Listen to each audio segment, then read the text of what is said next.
Welcome to a special edition of Eye on Bankruptcy, brought to you at the annual spring meeting of the American Bankruptcy Institute.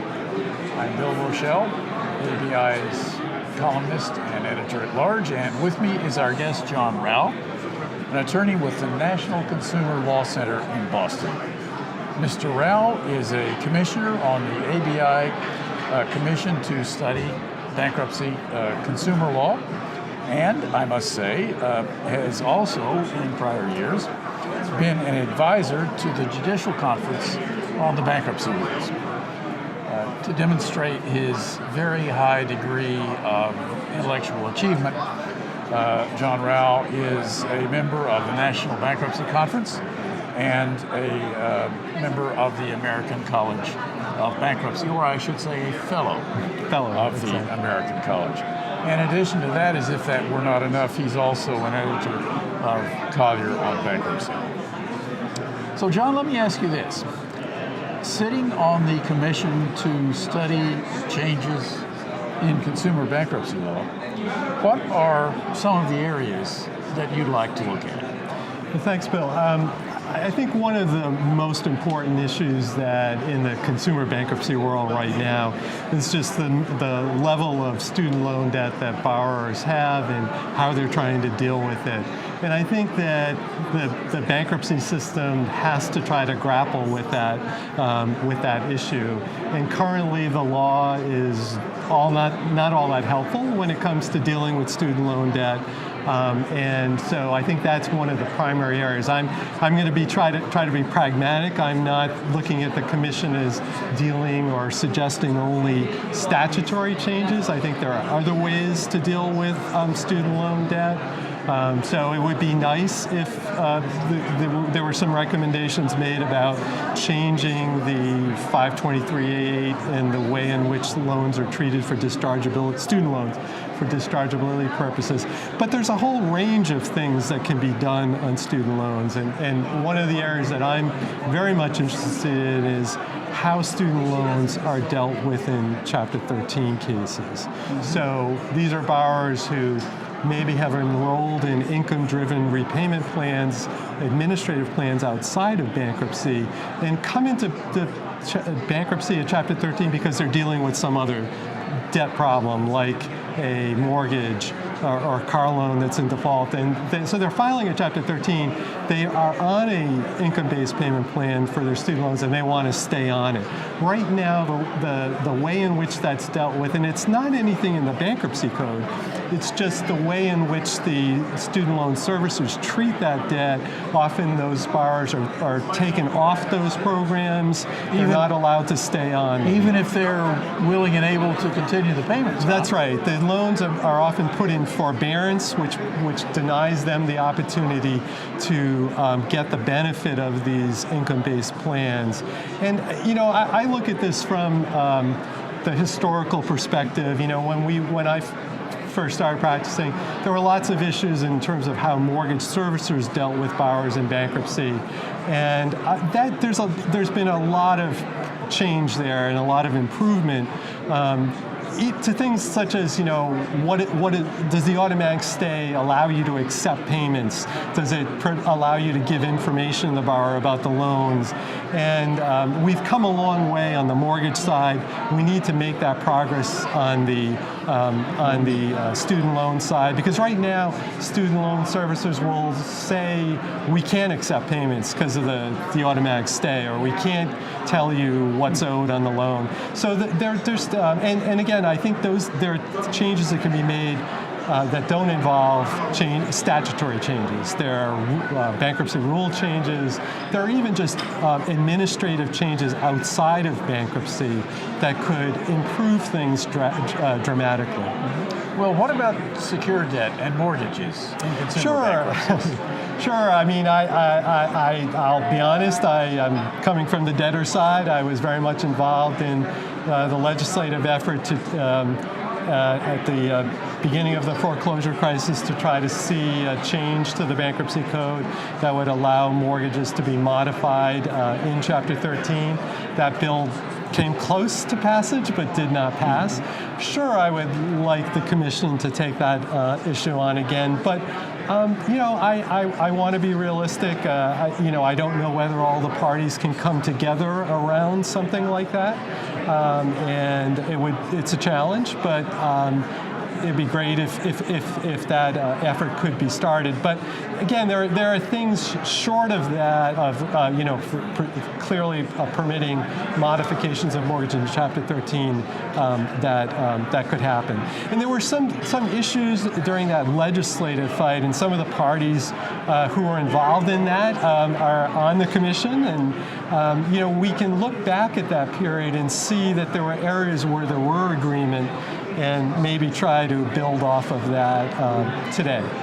Well, the area that I have written about a number of times in the last year or so is tax refunds that come to debtors either in 7 or 13. Do you figure that might be an issue you look at on the commission? I really hope it will be. That is a big issue for particularly low-income debtors, and these are... Why low-income? Well, because they don't get tax refunds. They do. In fact, they get the largest tax refunds of consumers because most of them are entitled to participate in the Earned Income Tax Credit Program. These are substantial refunds. They can be $5,000 to a low-income person. This may be how they budget for the whole year, expecting to receive a $5,000-$6,000 tax refund or even higher. Because I guess with the Earned Income Tax Credit, you can pretty accurately estimate what you're going to get. Is that right? Yes, absolutely. If your situation hasn't changed, your dependent situation has changed, you can pretty much expect that you'll get somewhat close to what you got the year before. And so the low-income families, many of them budget around that. It's that check is the one that is used to replace the tires on the car, to buy clothing for the children.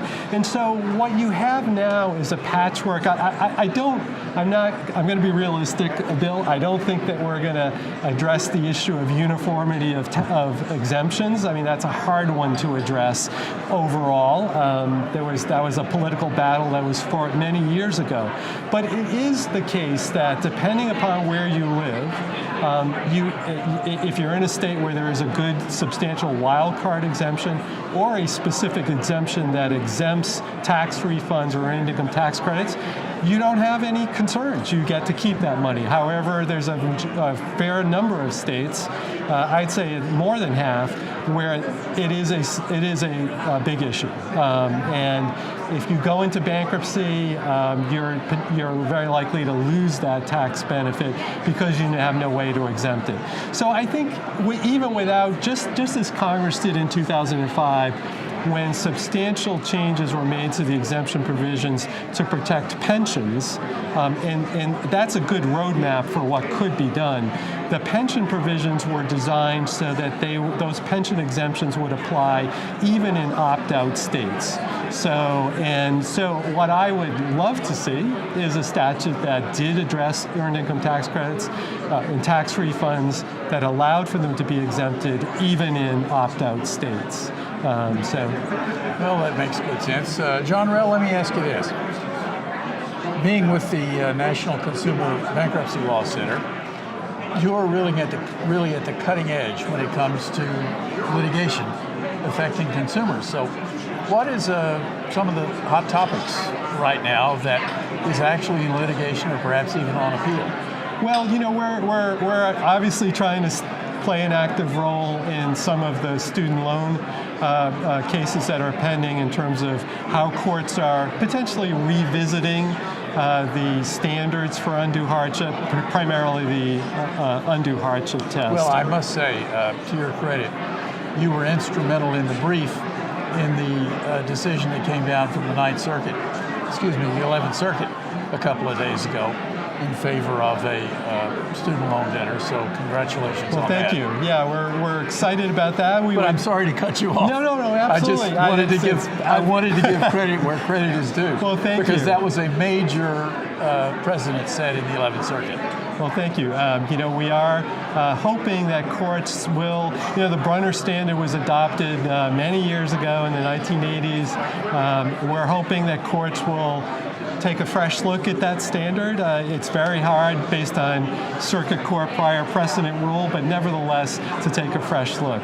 One of the other areas that I would say we're focusing, or I have a particular interest in, mainly because I was involved in the development of Rule 3002.1 when I was, Bankruptcy Rule 3002.1 when I was on the Rules Committee, is how that rule is being implemented.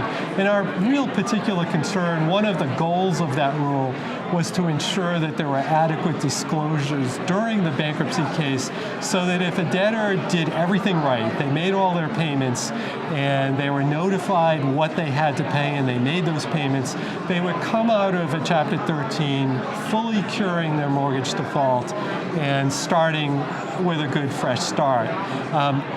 One of the problems that we're seeing is that despite all of that, there are some problems in the mortgage servicing area where borrowers, there's a process to get a notice of final cure that was in that rule, and for the servicer to come forward and say, yes, the debtor did fully cure or the debtor did not.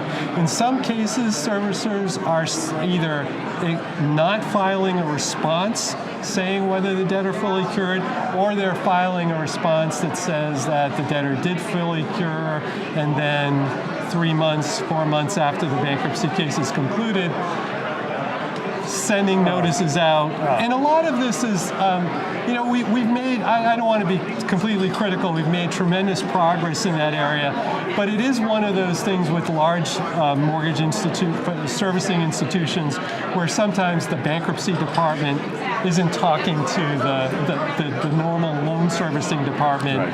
And so the bankruptcy department clears the debtor, you're fine, you're current.